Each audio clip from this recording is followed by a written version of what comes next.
This channel does not promote any violent, harmful, or illegal activities. All content provided by this channel is meant for an educational purpose only. Top quality और consistent performance के लिए सिर्फ silver pump नाम याद रखना। নমস্কার, দেখছেন টিভি9 বাংলা। আপনাদের সঙ্গে রয়েছি আমি সম্প্রীতি। আর শুরুতেই যে খবরের দিকে আমরা নজর রাখবো, আজাদি হারালেন কীর্তি। দলেরই একাংশের বিরুদ্ধে ইডি সিবিআই চেয়েও পিছু হটলেন কীর্তি। ইডি সিবিআই তদন্ত চেয়ে পাঠানো চিঠি প্রত্যাহারের আবেদন কীর্তি আজাদের। ইসিএল এ দুর্নীতির অভিযোগে দলেরই নেতার বিরুদ্ধে আঙুল তোলেন কীর্তি আজাদ। তৃণমূলের জেলা সভাপতির ঘনিষ্ঠদের দিকে আঙুল তোলেন এই তৃণমূল সাংসদ। পুলিশে অনাস্থা প্রকাশ করে ইডি সিবিআই চেয়েছিলেন কীর্তি আজাদ। দলের একাংশের বিরুদ্ধে ফোঁস করেও কেন ঢোক গেলেন কীর্তি? কটাক্ষ সুকান্ত মজুমদারে। তৃণমূলের ক্রিকেটার সাংসদের তোলা দুর্নীতির অভিযোগ ঢাকতে চায় কে?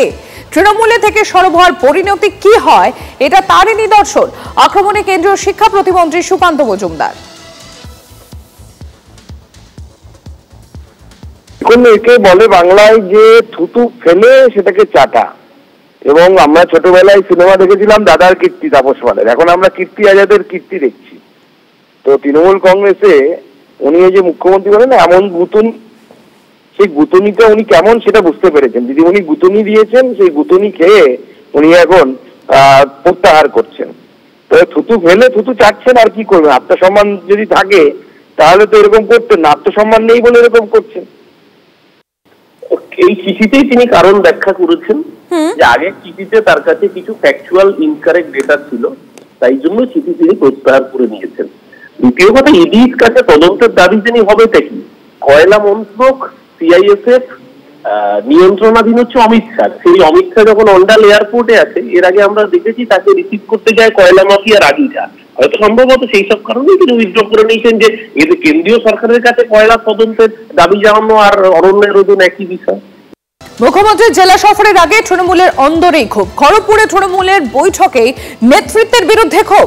বৈঠকে তৃণমূল নেতাদের বিরুদ্ধে সরব দলেরই একাংশ। বৈঠকে নেতাদের ক্ষোভের ছবি ভাইরাল।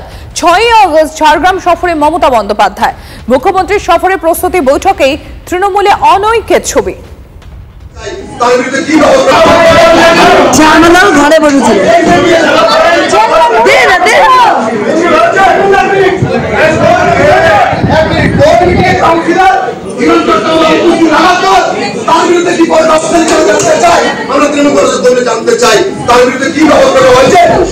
গতকাল ছিল ব্যক্তি বিশেষ কিছু আমাদের সমস্যা, সেগুলো আমরা জেলা নেতৃত্ব, টাউন নেতৃত্বের সামনে তুলে ধরেছি এবং সেই বিষয়টা প্রকাশ্যে না আসাই ভালো, কারণ ওটা আমাদের আভ্যন্তরীণ একদম বিষয়, দলীয় বিষয়।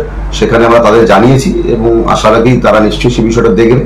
এবং আপনি বলছেন যে আমি খবর করে দিয়েছি, জানি না আপনাকে কে বলেছে, কারণ পুরোটাই তো আভ্যন্তরীণ বিষয়। সেখানে আমার দলীয় কর্মী সহ নেতৃত্বরাই উপস্থিত ছিলেন এবং সেখান থেকে জানি না কে আপনাদের কি বলেছে। এবং আমাদের দলে গণতন্ত্র বিরাজ, সেটা আমরা বলতেই পারি আমাদের ফোরামে। তো জানলে তো নিশ্চয়ই যেতাম। অন্যান্য জন দূরের থেকে তাদেরকে ডেকে নিয়ে এসছে, ছোটকা পাল ভোটকা পাল ওদেরকে ডেকে নিয়ে এসছে। ওরা জানলো কি করে? নিশ্চয় ডেকেছে। তো আমি কাছে ছিলাম অফিসে, তাহলে আমাকে ডাকতে পারতো। তো এগুলি একটা ইতে দিয়ে ফেসবুকে দিয়ে যে একটা ভাইরাল করা, এটা দলকে বদনাম করা, এছাড়া আর কিছু নয়।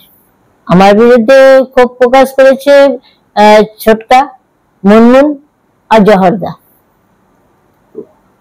আমাদের জেলা সভাপতি। যেহেতু অনেকদিন পরে মিটিং করছে, যেহেতু আমাদের টাউন প্রেসিডেন্ট ঠিক হয়নি, সেই বিরুদ্ধে তাদের ক্ষোভ উঠেছে। পাখির চোখ সেই 26-এর নির্বাচন। সমবায় নির্বাচনকে ঘিরে দলের গোষ্ঠীদ্বন্দ্ব প্রকাশ্যে আসার পরে পূর্ব মেদিনীপুরে বড়সড় সাংগঠনিক রদবদল তৃণমূল কংগ্রেসের। 1.5 মাসের মধ্যেই ফের তমলুক সাংগঠনিক জেলা চেয়ারম্যান পদে বদল তৃণমূলের। মাস দেড়েক আগেই চিত্তরঞ্জন মাইতিকে সরিয়ে দীপেন্দ্র নারায়ণ রায়কে তমলুক সাংগঠনিক জেলা চেয়ারম্যান করা হচ্ছিল, আর আচমকাই তাকে সরিয়ে সেই দায়িত্ব দেওয়া হলো অসিত বন্দ্যোপাধ্যায়কে।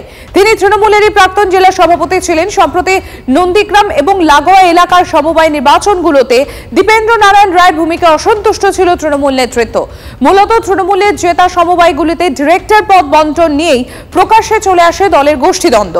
তমলুকের বিধায়ক চঞ্চল খাঁড়ার সঙ্গে সংঘাত রয়েছে তমলুক পুরসভার চেয়ারম্যান দীপেন্দ্র নারায়ণ রায়ের, যা 2026-এর আগে পূর্ব মেদিনীপুরের মতো জেলায় তৃণমূল নেতৃত্বের কাছে চিন্তার কারণ হয়ে দাঁড়াচ্ছিল, আর সেই কারণেই তাকে সরানো হলো বলে সূত্র মারফত খবর।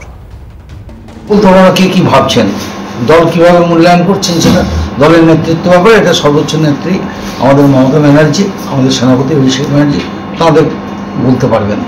আমি শুধু জানি আমি তৃণমূলের একজন কংগ্রেসের একজন কর্মী ছিলাম, আছি এবং থাকবো।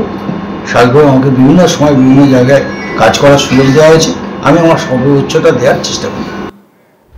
তমলুকের সমবায় ভোট নিয়ে মুখ খোলাই কি কাল হলো তৃণমূলের জেলা চেয়ারম্যান দীপেন্দ্র নারায়ণের, তীব্র কটাক্ষ গেরুয়া শিবিরের। দেখুন, তৃণমূল কাকে আনবে, কাকে বসাবে, চেয়ারম্যান করবেন, কাকে রাষ্ট্রপতি করবেন, ব্যাপারটা ওনাদের। আমাদের বিজেপি ভারতীয় জনতা পার্টির এতে কোনো আমাদের যায় আসে না। তো ওনাদের দেখেছি গোষ্ঠীদ্বন্দ্ব, তমলুক শহরেই দেখেছি কয়েকটা ছোটোখাটো সমবায় ব্যাংক নিয়ে 4টে গোষ্ঠী, সেই 4টে গোষ্ঠীর মধ্যে ঝামেলা। এই কারণে ওনাদের একটু সবসময় ওদের কাউকে বিশ্বাস করতে পারছেন না, কাকে ওনারা পদে বসাবেন। পুরোপুরি ওনাদের ঘরের ব্যাপার, ওনারা ঘর সামলান। কেন সরালো জানি না বলেন প্রাক্তন চেয়ারম্যান। ওনাকে আবার চেয়ারম্যান করা হয়েছে, দল যা সিদ্ধান্ত নিয়েছে আমাদের সবাইকে মানতে হবে। কিন্তু তবুও আমার কিছু কথা বলার আছে যে এই 6 মাস অন্তর একজন প্রতিনিধিকে চেঞ্জ না করে কারো ওপর দায়িত্ব দেওয়া হোক। যখন হচ্ছে আমরা সবাই যখন হচ্ছে বিচারের মাধ্যমে সেই অঙ্কের যেমন হয়, প্রত্যেকটা দাঁড়িপাল্লাতে আমরা প্রত্যেকে বিচার্য বিষয়ে যদি আমরা উত্তীর্ণ হই বা পরীক্ষায় যদি উত্তীর্ণ হই, তখনই আমাদের ঘোষণা করা হয় সভাপতি চেয়ারম্যান। সেখানে যাকেই করা হোক তাকে সময় দেওয়া হোক। এইভাবে 2 মাস 3 মাস 6 মাসে সংগঠন করতে গেলে আরও সময় লাগবে।